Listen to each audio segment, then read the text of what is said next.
और इस कहानी की शुरुआत होती है एक परफेक्ट डे से, जहाँ पे grandpa max Gwen and Ben के लिए नाश्ता बना रहे होते हैं। और जैसे ही ग्रैंडपा मैक्स उन दोनों से उठने के लिए कहते हैं, बेन अपने वॉच में एक अजीब सी ग्लिच को देखता है, पर वो उस पर ध्यान दे पाए उससे पहले ही ग्वेन अपने बिस्तर से गिर जाती है, जिसे देख के बेन खुश हो जाता है। जिसके बाद में वो दोनों उठ के चले जाते हैं नाश्ता करने, जहाँ पे ग्रैंडपा मैक्स बताते हैं कि आज मैंने अपना वर्ल्ड फेमस नाश्ता बनाया है। जिसे सुनने के बाद में बेन कहता है कि इस बार कौन सा रायता फैलाया है आपने, जहाँ पे ग्रैंडपा मैक्स कहते हैं आज की डेट पे मैंने नॉर्मल खाना बनाया है। जिसे देख के बेन एंड ग्वेन काफी ज्यादा हैरान तो होते हैं, पर उसे चाव से खा लेते हैं। जिसके बाद में बेन ग्वेन के ऊपर में शरारत करता है, बट ग्वेन इससे गुस्सा नहीं होती, जिसे देख के बेन थोड़ा सा हैरान होता है। और उसके बाद में ग्वेन बेन से कहती है कि चलो ताल के गड्ढे देखते हैं। जिसके बाद में बेन ग्वेन को मना करता है और कहता है कि यहाँ पे कुछ ऐसा जरूर होगा जो गड्ढे देखने से ज्यादा इंटरेस्टेड हो। जिसके बाद में वहाँ पे एक स्कूल बस पंचर होकर रुक जाती है और उस बस में कॉलेज की लड़कियां होती हैं, जिसे देखने के बाद में अपना बेन काफी ज्यादा एक्साइटेड हो जाता है। लेकिन उसी वक्त वहाँ पे एक स्पेसशिप आ जाती है, जिससे वल्केनस और 6-6 बाहर निकलते हैं। उन दोनों को देखते ही बेन बिना कोई बातचीत किए ट्रांसफॉर्म हो जाता है डायमंड हेड में और उन दोनों को तोड़ना स्टार्ट कर देता है। जिसके बाद ग्वेन भी अपने मैजिकल पावर की हेल्प से वल्केनस को डिफीट कर देती है, जहां पे दूसरी साइड बेन अपने स्किल्स से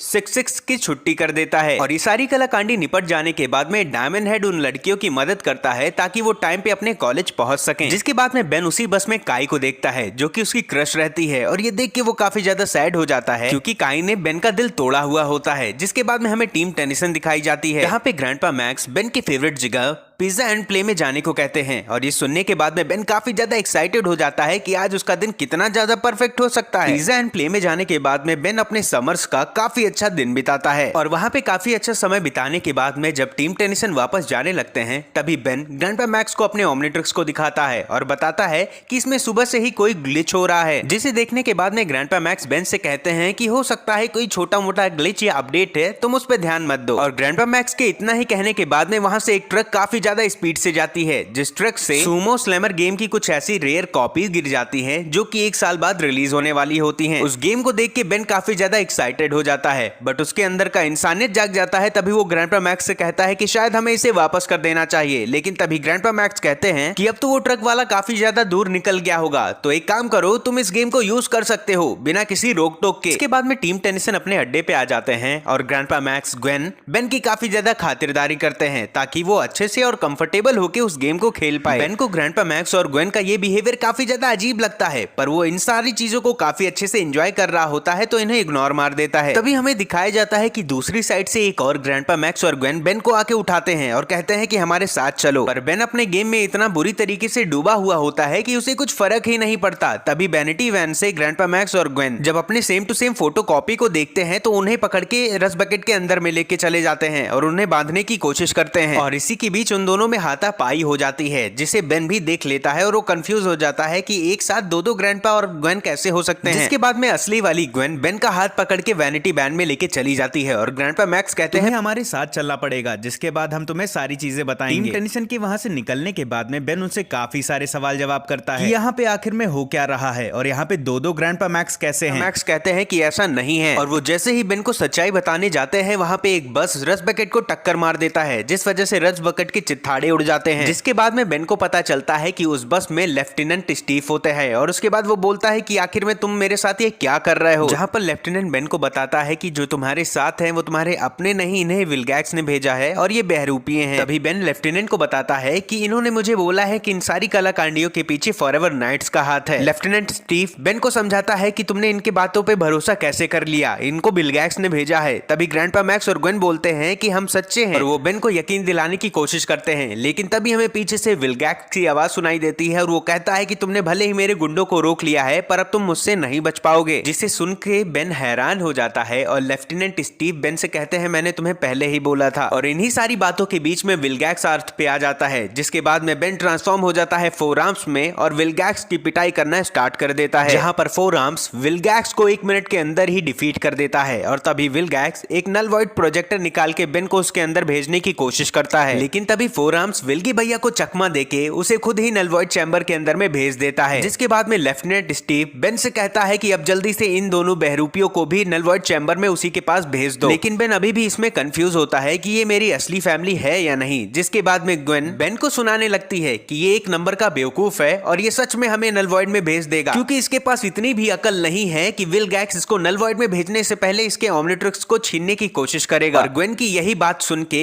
बेन को यकीन हो जाता है कि ये फैमिली उसकी असली फैमिली है, जिसके बाद में लेफ्टिनेंट के सारे सोल्जर्स को नलवॉइड चैम्बर के अंदर में भेज देता है और लेफ्टिनेंट को पकड़ के मारने की कोशिश करता है, जिसके बाद में उसे ये पता चल जाता है कि इन सारी कलाकांडियों के पीछे फॉरएवर नाइट्स ही हैं। जिसके बाद में इनोक बेन से बताता है कि हमने तुम्हारा ध्यान भटकाए रखने के लिए तुम्हारे दिन को परफेक्ट बनाया ताकि हम तुम्हारी कलाई से ओमनिट्रिक्स को उतार सकें, पर अब जब तुम्हें ये पता चल ही चुका है कि इन सारी चीजों के पीछे फॉरएवर नाइट्स, तो तुम अपने लाइफ के सबसे वर्स्ट सपने को अब जियोगे। लेकिन तभी फोर आर्म्स फॉरएवर नाइट को धमकी देता है कि अब तुम्हें मुझसे कोई नहीं बचा सकता, पर फोर आर्म्स के कुछ करने से पहले ओमनिट्रिक्स में बीप बच जाती है और बेन अपने डिफॉल्ट रूप में ट्रांसफॉर्म हो जाता है। जिसके बाद में grandpa max and Gwen Ben को लेके वहां से भागने लगते हैं और तभी फॉरएवर नाइट कहता है कि तुम कहीं भी भाग लो, इस दुनिया पे मेरा कंट्रोल है तो तुम मुझसे बच नहीं सकते। और इतना ही कहने के बाद में इनोक बेन को उसके सबसे बुरे सपने के अंदर में भेज देता है, जहां पे ग्वेन को पता चलता है कि वो तो वापस से स्कूल में आ चुके हैं। जिसके बाद में ग्वेन एंड बेन आपस में बहस करने लगते हैं। तभी बेन पूछता है कि आखिर में हम हैं कहां,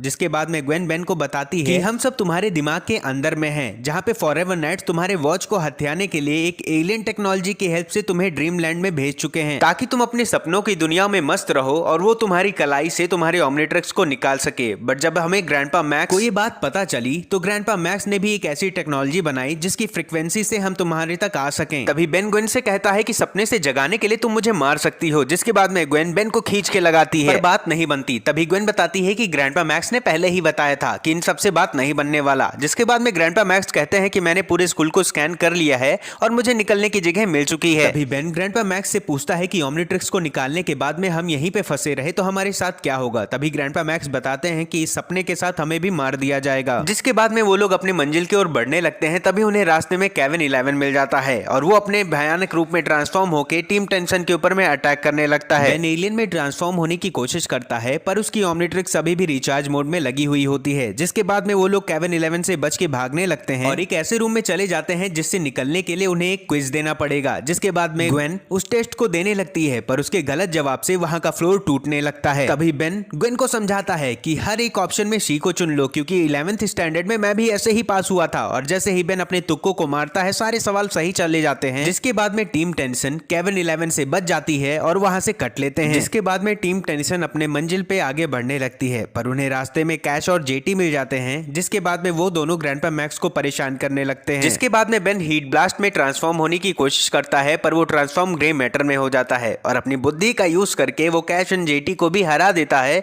और वहां से वो लोग कट लेते हैं। पर उस लड़ाई के दौरान पे ग्रैंडपा मैक्स का स्कैनर टूट जाता है, जिससे उन्हें ये पता चलता है कि आखिर में बाहर जाने का रास्ता कहां से है। तभी ग्रे मैटर बताता है कि इनोक उसे एक ऐसी जगह पे छिपाएगा जहां पे हम सब उसे आसानी से ना ढूंढ पाएं। जिसके बाद में ग्रे मैटर फाइंड कर लेता है कि आखिर में इनोक ने उसके लॉकर के अंदर में बाहर निकलने का रास्ता बनाया हुआ है। पर जैसे ही टीम टेंशन वहां से निकलने की कोशिश करते हैं वहां पे इनोक के साथ Kevin 11 and cash and jetty भी आ जाते हैं। जिसके बाद में इनोक बेन से कहता है कि इतनी भी जल्दी क्या है, पहले मैं तुम्हारे ओमनिट्रिक्स को उतार लूं और तुम्हारी खातिरदारी कर लूं, उसके बाद तुम कहीं पे जाना। और इनोक के इतना ही कहने के बाद में cash and jetty grandpa max and Gwen को जकड़ लेते हैं। जिसके बाद में बेन ट्रांसफॉर्म होने की कोशिश करता है एलियन में पर उसकी वॉच डिस्चार्ज होती है। जिसके बाद में केविन 11 उसे अपने क्रिस्टल से जमा देता है। तभी बेन को काफी ज्यादा गुस्सा आता है और वो कहता है कि अगर ये मेरे माइंड के अंदर में सारी चीजें चल रही हैं तो यहाँ पे बस मेरा ही रूल चलेगा। और इतना ही कहने के बाद में बेन खुद को ट्रांसफॉर्म कर लेता है अल्ट्रा बेन में। जिसके बाद में वो डायमंड हेड के क्रिस्टल को काफी आसानी से तोड़ देता है और ग्रैंडपा मैक्स एंड ग्वेन को भी अल्ट्रा फॉर्म में ट्रांसफॉर्म कर देता है। टीम टेंशन अपने अल्ट्रा मोड में आ जाने के बाद में उनके पास काफी ज्यादा स्ट्रेंथ और पावर आ जाती है। जिसके बाद में वो फॉरएवर नाइट्स, केविन 11 और बाकी के विलन्स को काफी आसानी से हरा देते हैं। जहां पर बेन